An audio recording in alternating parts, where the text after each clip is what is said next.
Ang intense ng mga kaganapan ngayon sa abot kamay na pangarap sapagkat tuluyan nang makukulong ang magkakasabwat na sila Nerissa, Moira at ang anak nitong si Zoe.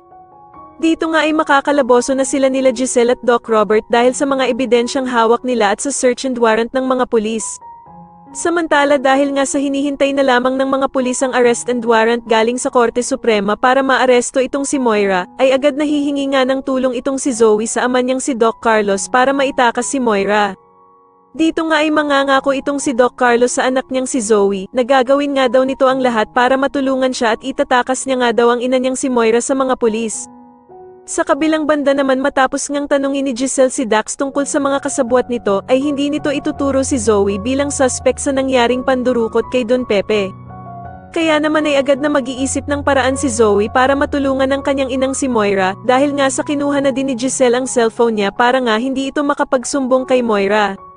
Samantala ay makukumpirmado ng mga pulis na si Moira ang mastermind na tinatawagan ng mga tauhan niya dahil sa makikita ni Doc Robert ang number niya na magmamatch sa ibinigay ng pulis. Kaya naman ay agad na uumpisahan ni Moira ang pagdidispatcha ng mga ebidensyang maaaring magamit ng mga pulis laban sa kanya. Kakausapin nga siya ng anak niyang si Zoe na kailangan na daw niya itong gawin para sa safety niya kaya naman kahit mabigat sa kanyang kalooban ay didispatcha niya ang mga pera para walang mahanap sa kanya ang mga pulis at magmukha nga siyang inosente sa mga ito. Sa tingin niyo dapat din bang makulong si Doc Carlos kasama nila Nerissa, Moira at ng anak niyang si Zoe? Mas lalo na nga talagang nagiging exciting ang mga susunod na kaganapan kaya naman ay mas lalo pa nating abangan ang mas lalong gumigandang abot kamay na pangarap. Maraming salamat po sa inyong panonood at sana po ay masubscribe niyo ako. Maraming salamat po.